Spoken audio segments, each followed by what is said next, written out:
the personification of bonhomie and a celebration of joy, fostered by Manchester, although I'd consider him a native. This is Hutching's Hunches, a quick interview with the universe's only and best thingy maker, on the topic of his first ever thingy, Django Away, which came out 10 years ago in 2013.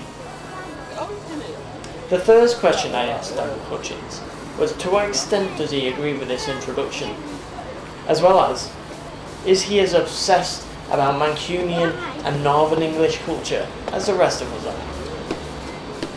Unsay obsessed. I like the vibe and the history of this area, but I don't consider myself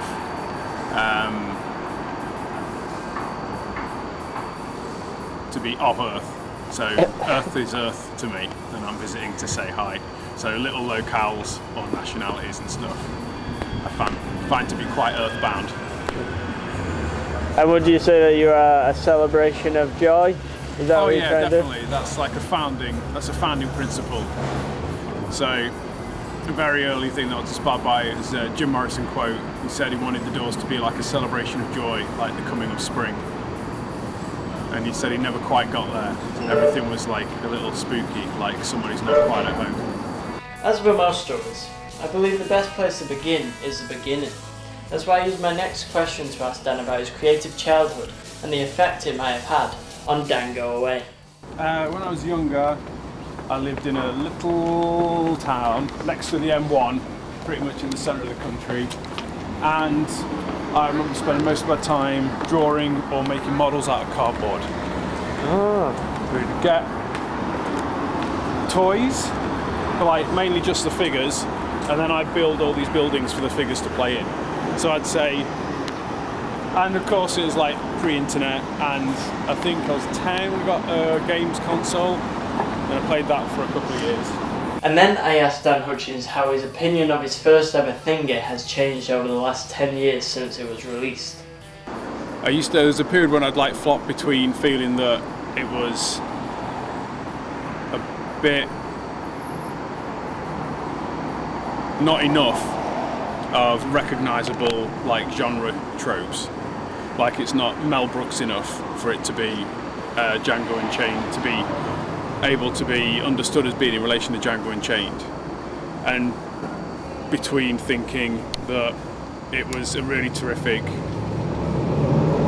like underground cinema art film about the notion of success and commerce and all those kind of things. But these days I think it's really terrific as it is something that is completely specific to itself, both structurally and its method of production, but primarily to do with the libido of laughter and the libido of the comedian and the relationship between those two things. And I think the main thing that's the backbone of Django Away is the sort of ambivalence that you have if you are working in comedy about how you're subservient to what is funny rather than necessarily what you like or what you think's funny or what you think reflects your ethics or morality. And I think I've kind of made my peace and really, really, really love it as something that is now. I started it 10 years ago this year, and I finished it in 2014, and I've nothing but fun memories of it as well.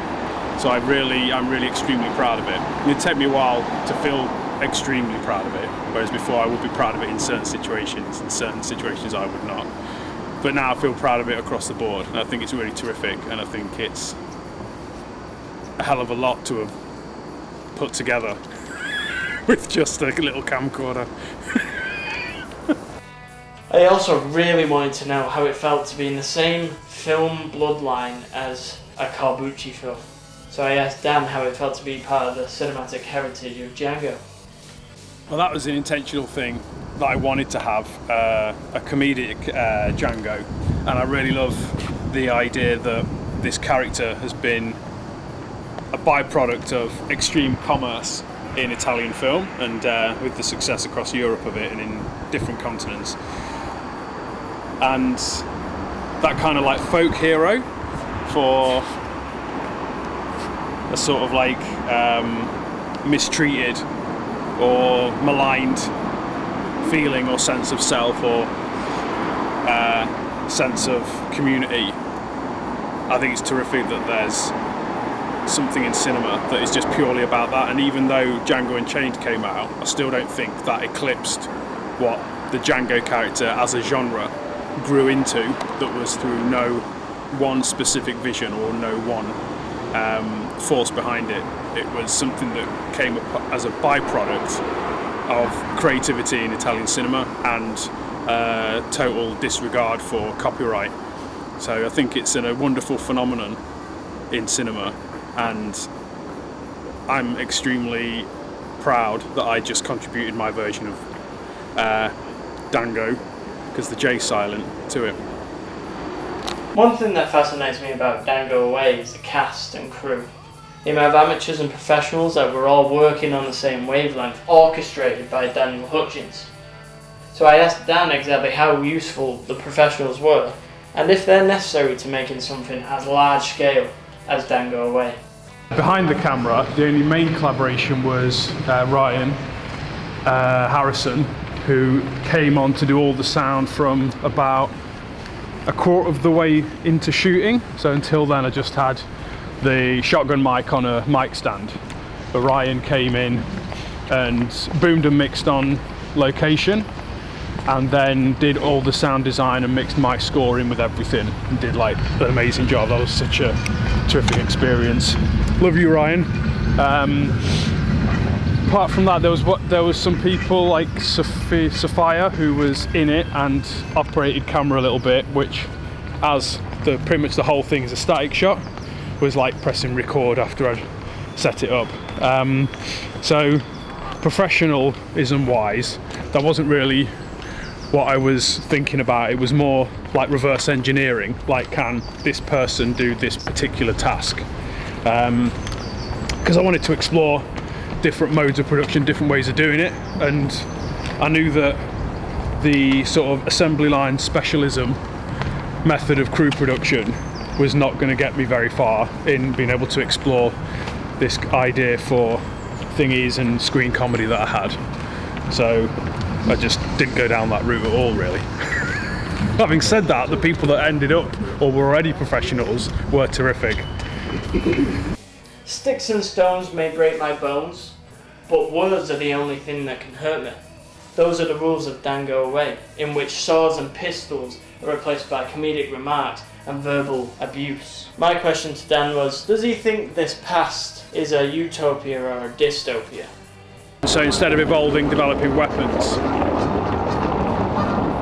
humans evolved, and so verbal weapons developed instead of physical ones, and humans, along with that evolution, evolved being hurt physically by those verbal weapons. So it's nothing to do with the past or even the future. It's like allegorical is the word that comes to mind, but I don't know if that's the right word. So it's one of those words that you just use, and I don't actually know what the definition is.